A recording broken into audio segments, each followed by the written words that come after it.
एक बार जंगल में बाघिन अपने छोटे बच्चे के साथ खेल रही थी कि तभी वहाँ शिकारी आते हैं। तब बाघिन अपने बच्चे को छुपाकर खुद उन शिकारियों का सामना करती है। शिकारी खुद को बचाने के लिए बाघिन के ऊपर तीर चलाकर उसे मार देते हैं। बाघिन वहाँ घायल होकर मर जाती है। तब बाघिन का बच्चा माँ के पास आकर कहता है, माँ उठो ना, क्या हुआ तुम्हें? शिकारी तो चले गए, उठो माँ, चलो फिर से खेलते हैं हम। बाघ अपनी माँ को उठाने की पूरी कोशिश करता है, पर बाघिन तो मरी थी, वो कैसे उठ सकती थी। तभी वहाँ एक गर्भवती बकरी आती है। बाघ के बच्चों को यूं रोता देख उसे उस पर बहुत दया आती है और वो कहती है, बेटे ऐसे मत रो, अब तुम्हारी माँ कभी नहीं उठेगी, मत रो बेटा। लेकिन क्या हुआ मेरी माँ को? वो क्यों नहीं उठ रही? अब मैं कहाँ जाऊँगा, किसके साथ रहूँगा? मेरा इस दुनिया में तो कोई नहीं है। बेटा ये दुनिया ही ऐसी है, इंसान खुद को बचाने के लिए हमेशा जानवरों को मारते रहते हैं। मुझे तुम पर बहुत दया आ रही है बेटा, आज से तुम मेरे साथ रहना और आज से मैं तुम्हें वीरू कह के बुलाऊंगी। गर्भवती बकरी वीरू को लेकर अपने घर जाती है कि तभी वहाँ बाकी के जानवर आते हैं। उसमें से हाथी कहता है, अरे बकरी बहन, ये तुम बाघ के बच्चे को अपने साथ क्यों लेकर आई? आगे चलकर तुम्हें भी बच्चे होने वाले हैं, तब तुम कैसे बचाओगी अपने बच्चों को इस बाघ से? हाथी भाई, इस बच्चे की माँ मर गई है।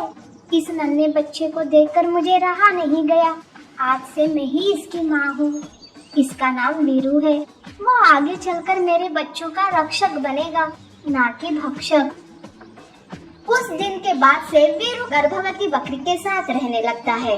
बकरी भी वीरू को अपने बच्चे के जैसे ही पालती है, उसे अपना दूध पिलाती है। अब वीरू भी उसे अपनी माँ समझने लगा, उसे माँ कहते हुए उसके आगे पीछे रहने लगा। ऐसे में बकरी को एक नन्हा सा बच्चा होता है। तब वीरू कहता है, माँ, मेरा भाई देखो कितना सुंदर है, अब तो मैं इसके साथ खूब खेलूंगा, बड़ा मजा आएगा हमें। हाँ मेरे बच्चों, तुम दोनों भाई हो। और हाँ वीरू सुनो, तुम्हें अपने भाई की देखभाल और रक्षा भी करनी होगी। और हाँ तुम छोटू, तुम हमेशा अपने भाई की बात सुनना। माँ, मैं अपने भाई पर कोई भी खतरा नहीं आने दूंगा। हाँ, मैं भी अपने भाई की हर बात मानूंगा। चलो भैया, हम खेलने चलते हैं। वो दोनों खेलने जाते हैं कि तभी वहाँ लोमड़ी आती है और कहती है, अरे बहन, इस वीरू पर इतना भरोसा मत करो, ऐसे अपने बच्चे को इसके साथ अकेला मत छोड़ा करो। वीरू मांस खाने वाला जानवर है, देखना एक दिन ये तुम्हारे बच्चे को मार कर खा जाएगा। लोमड़ी, मुझे मेरे परवरिश पर पूरा भरोसा है, मेरा वीरू कभी ऐसा नहीं करेगा।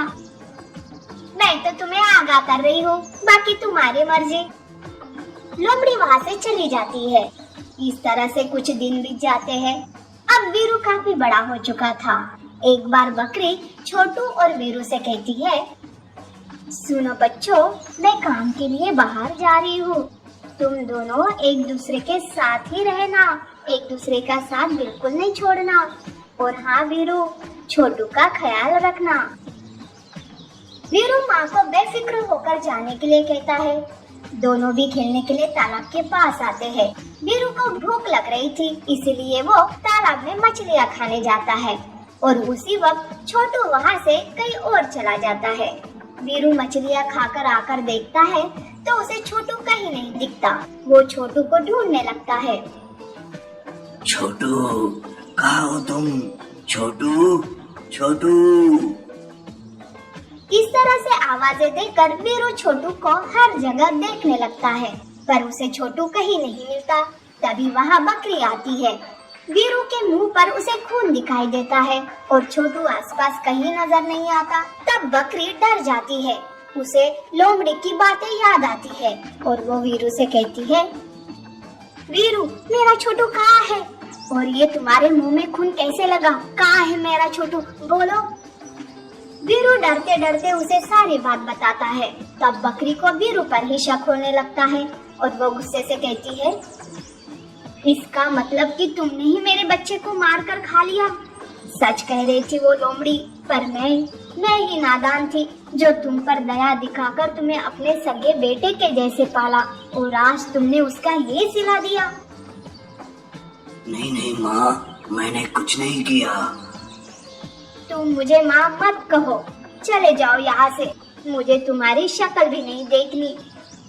वीरू वहाँ से रोते हुए जाते रहता है कि तभी वहाँ छोटू आता है।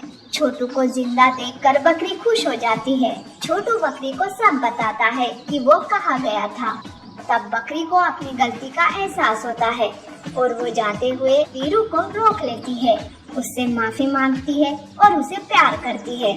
फिर से एक बार वो तीनों एक साथ मिलजुल कर रहने लगते हैं।